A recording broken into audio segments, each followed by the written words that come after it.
What is going on, my broskies? My name is Toadski and I'm back again, here to bring you guys yet another One Piece Treasure Cruise video.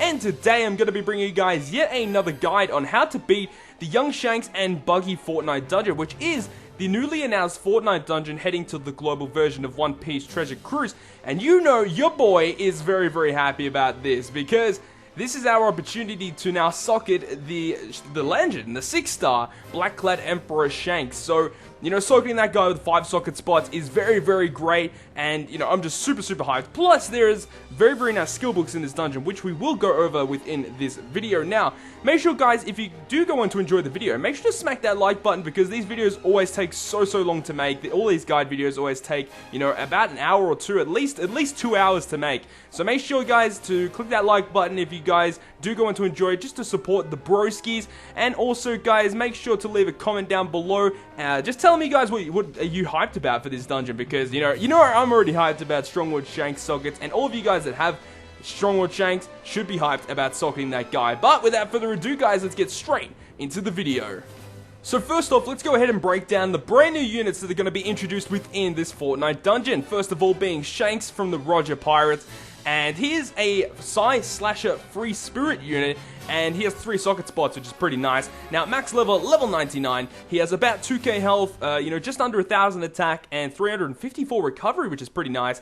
And the captain effect will boost the attack of Psy characters by 2 times. So overall, he isn't really a good captain overall. However, his special ability, which starts at 18 turns and maxes at 10 turns, will deal 15 times his attack in Psy damage to a single enemy, and then boost the attack of Psy characters by 1.3 times for 2 turns. So, if you guys don't have the story mode NL, or the story mode, or just Usopp Impact, just in general, then this guy's actually a pretty nice replacement. However, you know, those guys do overshadow this Shanks a lot. So, I would recommend, if you guys do have those units and at a very high level or max special level, then you should probably go ahead and, you know, socket your other Shanks, or to socket your Black-clad Emperor Shanks, because, you know, this Shanks overall is not too bad. I think he's better than the 5-star Shanks that you get from Rare Recruit, but he's nowhere near the level of Black-clad Emperor Shanks. So, I do believe you should probably socket, not try and max his skill. However, if you do want to max his skill, you can also get that as well. He is the hidden boss within this Fortnite dungeon. So here we have the brand new Buggy unit, Buggy from the Roger Pirates. Now, this Buggy here has 2 socket spots and is an Int Slasher Ambition unit. Now, if you guys don't know what an Ambition unit is, they are a brand new subtype that will be coming to the future of One Piece Treasure Cruise in the global version. They're not out yet, but from here on out in videos, I'm basically going to be adding all of those subtypes, just because, you know, they're going to be coming out reasonably soon, so I'm just going to add them there anyways. Now, at max level, at level 99, he has 1600 health, 700 attack, and just under 300 recovery. So overall, pretty average stats for a 4-star unit, and his captain effect is pretty bad, where it boosts the attack of characters with fewer than 3 stars by 3 times. So Buggy doesn't even get a boost from this as a captain effect, so it's kind of bad. You wouldn't really use him as a captain.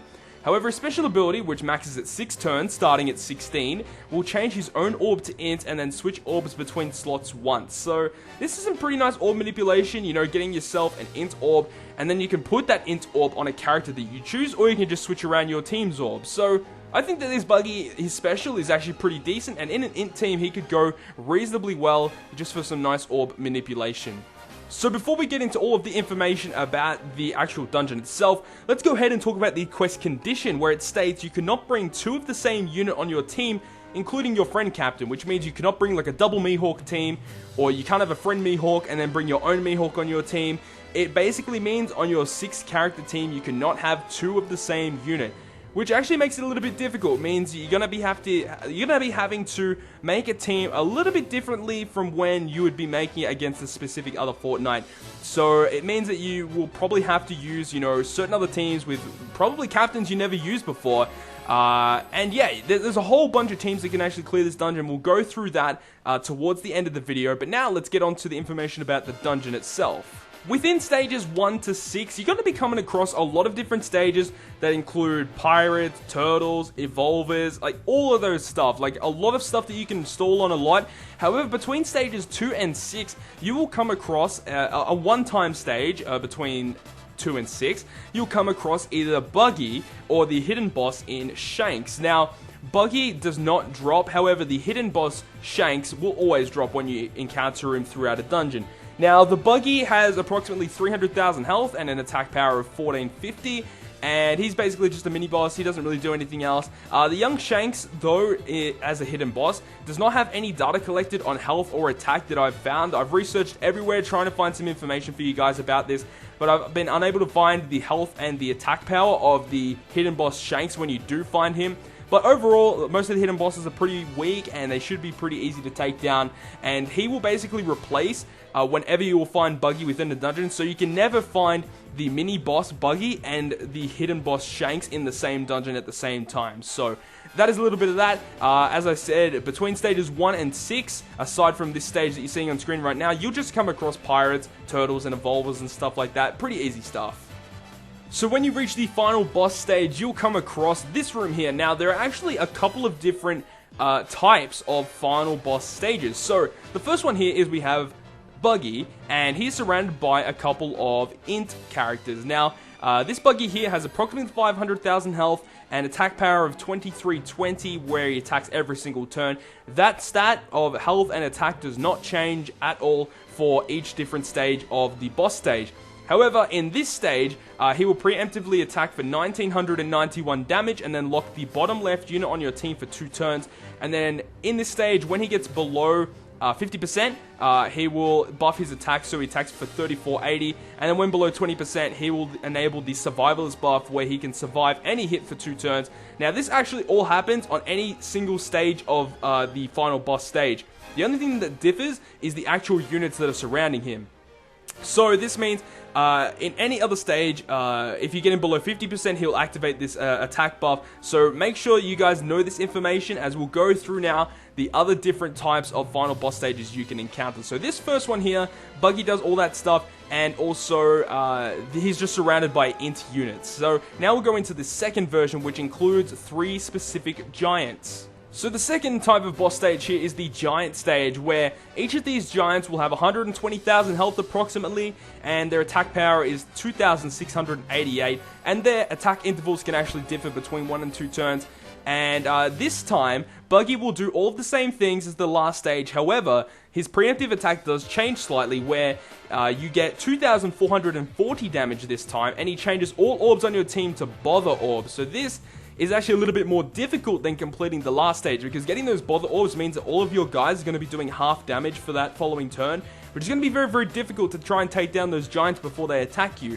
They're going to be doing a lot of damage to you, so you have to try and take them out reasonably quickly. So perhaps utilizing a couple of specials here, like Golden Pan Usopp, might enable you to just last a few more turns, so that you can take down these giants without having to take too much damage.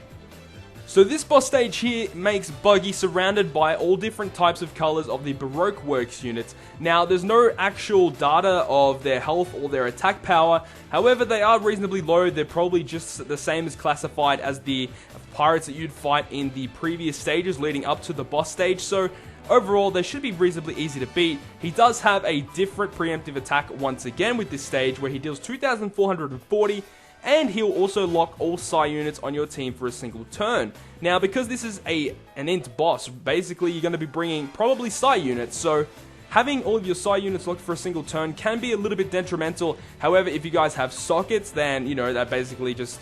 It's so easy if you have sockets, because you don't have to worry. However, if you do not have sockets, then bringing a guy who can unlock your whole team, so such as the Sergeant Helmeppo, or you could bring the Axe Hand Morgan, who can help you just unlock your team, and then you can go and get ready to take down Buggy, you know, very, very easily. So, and also, I didn't actually make this one here, but you can also encounter a secret stage, a secret boss stage with both Shanks and Buggy as the final boss, and then on that stage, only Shanks will drop. You will not get a Buggy drop, it will always be a Shanks drop. So it is possible to get a double Shanks drop on one single run of this Fortnite dungeon, which is pretty rare, and it will be very, very nice if you're trying to farm for the black clad Shanks sockets.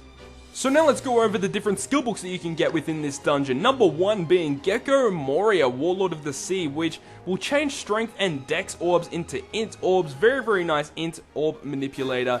And yeah, he's actually really, really cool. Maxes at 10 turns, so it's actually really, really nice to get him, try and get into max. because, you know, that orb manipulation is so powerful. Moving on, we have Redhead Shanks, which is the 5-star rare recruit Shanks. His overall special isn't that great, but, you know, I'm just basically saying it because there aren't actually that many skill books to actually get. So notably, Gecko Moria and Basil Hawkins, and probably the Chess Mario are really good. But anyways, Gecko Moria, really nice orb manipulator. Shanks does a bit of damage, and Basil Hawkins is so good. Definitely recommend trying to max this guy. He cuts the current HP of the enemies by 10% and reduces defense of all enemies by 50% for 3 turns. This works so well with Sadie-chan, which is the boss of the current Fortnite dungeon as of me recording this video, where you can use both Basil Hawkins, and then you can go ahead and use Sadie-chan to give your units 1.3 times boost. Like, Basil Hawkins is so good, plus 10% health cut is obviously super important. And then we have Chess Marimo, where it changes strength to recovery orbs, and then recovery to dex orbs. A nice orb manipulator for dex teams. Overall, you don't see him really used that much because you got Law and Apu. However, you know, if you do not have those guys, then you have Chess Marimo, who's actually really nice orb manipulator for dex teams. So now that we've talked through that information, let's go ahead and have a look at the team breakdowns that we have here. So to beat this Fortnite dungeon, the condition says you cannot bring 2 of the same units. So you cannot bring like a double GARP team or a double Gear 3 team. It has to be a unit and then another random unit that is not the same character as that unit. So these are the different teams that I've come up with that I think will be very powerful in beating this dungeon. So obviously, Legend Shanks and Garp, super powerful, you know, getting lots of Psyorbs, lots of health, very good. You've also got Mihawk and Dofi. Obviously, Mihawk and Dofi, they can clear a lot of things, so that's very good. You've also got access to Kid and Aokiji, because they give you the same multiplier that Mihawk and Dofi would give you, except not giving it to slashers, but to strikers. And there's actually a lot of good strikers out there that can basically abuse this. So, you know, guys like Kaku, Smoker, you know, Squad as well is very powerful. So there's a lot of units you could bring.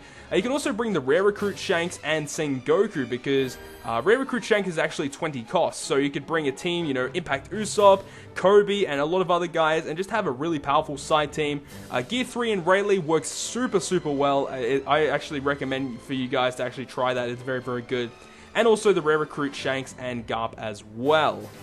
Now, any of these teams will have the capacity to fulfill the dungeon's requirement of, you know, not bringing 2 of the same character units, but also sub-units. Those are actually pretty important. So you can pretty much bring any sub-unit just as long as it, you know, fulfills the captain effects that you're going to be using. But guys that I would recommend would be Golden Panda Usopp, because a lot of the guys on the boss stage will have like a really low cooldown, and they're going to be doing damage to you. So having Impact Usopp is so good, because it just enables you to, you know, to basically just do enough damage to kill them, you know. And then obviously you got Golden Pound, you know, to delay them, and then Impact Usopp to do enough damage. So either of those guys, depending on what units you bring. Obviously you don't want to bring Impact Usopp on a team with only like 1 or 2, you know, Psy units. You want to use it on a team where you have, you know, a lot of your team of Psy units. So namely Shanks and Garp teams, or the Sengoku teams, I would recommend it as well. So that is the teams that I'd recommend for Impact Usopp, and then Golden Pan can go on any team basically. So those guys are very important for completing this dungeon, and that is going to wrap up yet another How to Beat video.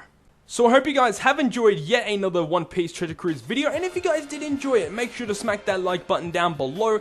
And if you want to stay up to date with all the content that I post on my channel, including more One Piece Treasure Cruise content, then make sure to hit the subscribe button down below. But other than that guys, I will see you guys within the next video.